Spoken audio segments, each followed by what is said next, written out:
ભારતમાં વૈદ્યકીય વ્યવસ્થાઓ છે, ખાસ કરીને સરકારી હોસ્પિટલો છે, ત્યારે લોકોને સરકારી હોસ્પિટલોથી ક્યાંક સુવિધાનો અભાવ હશે, દુવિધાઓ હશે, સ્વચ્છતા નહીં હોય તેવી માનસ પટલ પર તસવીર બનતી હોય છે. જો કે અમે આપને બતાવી રહ્યા છે એવી હોસ્પિટલ કે જેને એક નવો કીર્તિમાન સ્થાપિત કર્યો છે, પોતાના સર્જરી વિભાગ હોય કે પછી ગાયનેક વિભાગ હોય કે પછી ઓપીડી વિભાગ હોય. જી હા, અમે વાત કરી રહ્યા છીએ બનાસકાંઠા ગુજરાતની એ હોસ્પિટલની કે જેને ડીસા સિવિલ હોસ્પિટલ તરીકે ઓળખવામાં આવે છે. જી હા, કાયા પલટ થઈ ગઈ છે આ હોસ્પિટલની, જ્યાંથી સિવિલ સર્જન ડોક્ટર નયન સ્વામીના નેતૃત્વમાં ઐતિહાસિક સિદ્ધિઓ ડીસા સિવિલ હોસ્પિટલે મેળવી છે. નમસ્કાર, હું છું ધનેશ પરમાર, આપ જોઈ રહ્યા છો ટુડે ગુજરાતી ન્યૂઝ. તો ડીસા શહેરની સિવિલ હોસ્પિટલ આજે આરોગ્ય સેવામાં એક નવી ઓળખ બની ચૂકી છે. છેલ્લા 4 વર્ષથી સિવિલ સર્જન તરીકે કાર્યરત જે ટીમો છે તેમાં નયન સ્વામી એક સશક્ત નેતૃત્વ હેઠળ હોસ્પિટલની કાયા પલટ થાય તે માટેના પ્રયત્નોમાં સિવિલ સર્જન તરીકે જ્યારે નિયુક્ત થયા ત્યારથી કામે લાગ્યા છે. નિઃશુલ્ક સારવાર, સર્જરીથી લઈને લેબ ટેસ્ટ સુધી હોસ્પિટલમાં હવે તમામ દર્દીઓને નિઃશુલ્ક અને ગુણવત્તાયુક્ત સારવાર મળી રહી છે. નાની સારવારથી લઈને મોટી સર્જરીઓ સુધીની સુવિધાઓ અહીંયા ઉપલબ્ધ છે. સિવિલ હોસ્પિટલની લેબોરેટરી આધુનિક ટેકનોલોજી સજ્જ કરવામાં આવી છે, જ્યાં તમામ પ્રકારના રોગોના બ્લડ સેમ્પલ લઈ ઝડપી અને વિશ્વસનીય આધુનિક મશીનથી રિપોર્ટ કરવામાં આવે છે. મલ્ટી સ્પેશિયલ હોસ્પિટલ જેવી સેવાઓ અહીંયા મળી રહી છે. આજે ડીસા સિવિલમાં મળતી સેવાઓ કોઈ મોટી ખાનગી મલ્ટી સ્પેશિયાલિસ્ટ હોસ્પિટલની ઓછી નથી. પરિણામે દર્દીઓનો અહીંયા મોટો ઘસારો નોંધાવા પામ્યો છે. આપણે જણાવી દઈએ કે આંકડાઓ પણ બોલે છે વિકાસના, હોસ્પિટલ સિવિલની સેવાઓના સાક્ષી. તો હું આપણે જણાવી દઉં કે એપ્રિલ 2024 થી નવેમ્બર 2025 સુધી અધધ કહી શકાય તે પ્રમાણે ઓપીડીનો આંકડો 1,84,113 દર્દીઓ સુધી પહોંચ્યો છે. આ વિચાર કરો, 1,84,113 દર્દીઓ ઓપીડી અહીંયા સારવાર માટે પહોંચ્યા છે, પોતાના વિવિધ રોગોને લઈને રોગમુક્ત થયા છે. ગાયનેક વિભાગે પણ ઇતિહાસ રચ્યો છે.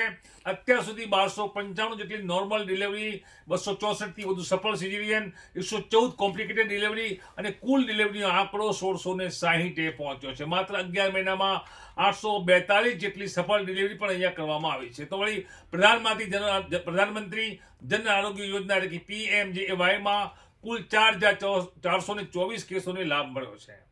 ખાનગી હોસ્પિટલને પાછળ પાડી સિવિલ આગળ. જી હા, આ મોટા સમાચાર. ખાસ કરીને ગાયનેક વિભાગમાં મળતી શ્રેષ્ઠ સેવાઓને કારણે આસપાસની ખાનગી હોસ્પિટલોમાં જવાની જરૂરિયાતો ઘટી છે. ગર્ભવતી મહિલાઓને સંપૂર્ણ સુરક્ષિત અને માનવીય મૂલ્યો સાથેની સારવાર મળતા સિવિલ હોસ્પિટલ પ્રસ્તુતિ વિભાગ વિશ્વાસનું કેન્દ્ર બન્યું છે. સિવિલ સર્જન ડોક્ટર નયન સ્વામીનો એક સંદેશ છે આ હોસ્પિટલના દર્દીઓ માટે, લોકો માટે, અને તેઓ કહી રહ્યા છે કે દર્દીઓને ઉત્તમ અને સમયસર સેવા મળે એ જ અમારું લક્ષ્ય છે. ટીમ વર્ક અને સરકારી આરોગ્ય યોજનાઓનો સાચા અમલથી સિવિલ હોસ્પિટલ આજે કીર્તિમાન સર્જી રહી છે તેવું સિવિલ સર્જન નયન સ્વામીનું કહેવું છે. ટુડે ગુજરાતી ન્યૂઝ તેઓનું પણ આજે ઉદ્બોધન છે, અમે બતાવવા માંગીએ છીએ. હું doctor Swaminarayan civil surgeon Deesa તરીકે એપ્રિલ 23માં હાજર થયો. હું 35 વર્ષથી લગભગ સરકારની અંદર સુપ્રિન્ટેન્ડન્ટ એટલે અધિક્ષક તરીકે કામગીરી કરી રહ્યો છું અને સરકારના વિવિધ કાર્યક્રમો હેઠળ સરકાર તરફથી જ્યાં ત્યાં મારું પોસ્ટિંગ કરવામાં આવે છે ત્યાં આગળ જઈ ખૂબ જ ખંતપૂર્વક અને જાહેર હિતાર્થે કામગીરી કરતો આવ્યો છું. આ ડીસા આવ્યા પછી મને એક ખ્યાલ આવ્યો કે આ ડીસા એટલે બનાસકાંઠાની અંદર આવેલું ખૂબ જ બોર્ડર વિસ્તાર કહેવાય, ખૂબ જ અંતરિયાળ વિસ્તાર કહેવાય અને ખૂબ જ જે જરૂરિયાતમંદ વિસ્તારના લોકો છે તે આ બાજુ વસી રહેલા છે. અને જો સરકાર તરફથી આટલું મોટું હોસ્પિટલ આપવામાં આવી હોય તો ત્યાં ગાડી પૂરતી સાર સંભાળ જરૂર જાહેર જનતાને મળવી જ જોઈએ. તો પાયાના જરૂરિયાતના ભાગરૂપે દર્દીઓને જે જોઈતી એ સુવિધાઓ અત્રે ઉપલબ્ધ કરવામાં આવી, જેમ કે દર્દીઓને જરૂરિયાત મુજબની દવાઓ આપવી. સૌથી અગત્યની વસ્તુઓ એ છે કે જે જરૂરિયાતમંદ દર્દીઓ અત્રે આવે તેમને અત્રે સ્વચ્છ વાતાવરણ પૂરું પાડવું પડે, એને જોઈએ તે પ્રમાણની દવાઓ મળવી જોઈએ, તથા અત્રે આવતા દર્દીઓને જે કન્સલ્ટન્ટ ડૉક્ટર છે, નિષ્ણાત ડૉક્ટર છે, એમની સેવાઓનો પણ લાભ મળવો જોઈએ.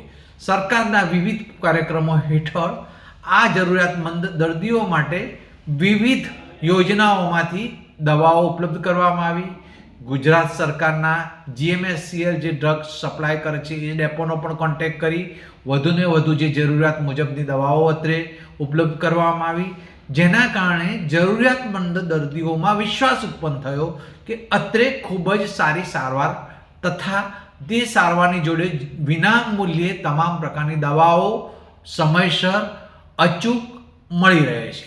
ડિલિવરીના સાહેબ કેસોમાં પણ મોટો આંકડો છે, સર્જિકલ કેસોમાં પણ મોટો આંકડો છે, તો આ બધી સેવાઓ અહીંયા થાય છે.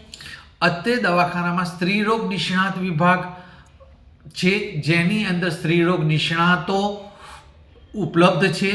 તેમના દ્વારા તમામ પ્રકારના સ્ત્રી રોગને લગતા સિઝેરિયન સેક્શન, કોથળી કાઢવાના ઓપરેશન્સ, કુટુંબ નિયોજનના ઓપરેશન, આ તમામ પ્રકારના ઓપરેશનની જે સુવિધાઓ, જેમાં માળખાકીય કોઈ પ્રકારની ખામી કે ત્રુટિઓ હતી એ દૂર કરીને તેમને જરૂરિયાત મુજબની તમામ વસ્તુઓ ઉપલબ્ધ કરાવવામાં આવી.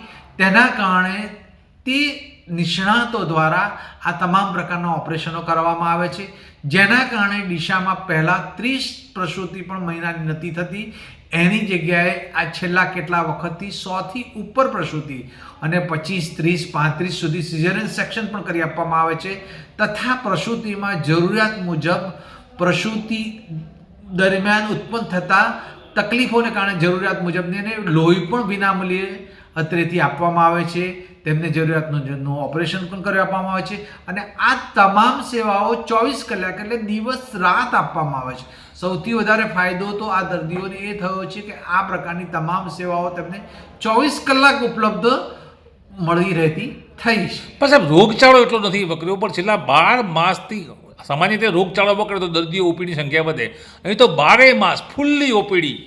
આ એક જાહેર જનતામાં એક માઉથ ટુ માઉથ પબ્લિસિટી કહીએ તે પ્રસરી છે કે ડીસા હોસ્પિટલમાં જઈશું તો ત્યાં સારી સારવાર મળશે, ત્યાં સારા સર્જન, ડૉક્ટર, કન્સલ્ટન્ટો મળશે તથા ત્યાં ઉપલબ્ધ દવાનો જથ્થો ત્યાં આગળ 24 કલાક મળશે તથા ડીસા દવાખાનામાં 24 કલાક આપણને એક્સરે અને લેબોરેટરીની સર્વિસ પણ મળે છે. વૈદ્યકીય ચિકિત્સા એટલે તમામ પ્રકારની સુવિધાઓમાં આપણા ડીસા સિવિલમાં, જ્યારે આપ સિવિલ સર્જન છો, કેવા લોકો જાહેર હિતાર્થે હું લોકો સુધી વાત પહોંચાડવા માગું છું, કેવા પ્રકારની સેવાઓ મળે છે? અત્રે કોઈ પણ ઇમરજન્સી દર્દી આવે તો તેને ઇમરજન્સીમાં હેન્ડલ કરવા માટે ટ્રોમા યુનિટ છે. તેની અંદર 24 કલાક તમામ સ્ટાફ નર્સ, ડૉક્ટર અને એ ડૉક્ટરને યોગ્ય લાગે તે મુજબના કન્સલ્ટન્ટ પણ કોન્ટેક્ટ કરે છે અને તાત્કાલિક સારવારમાં આપે છે.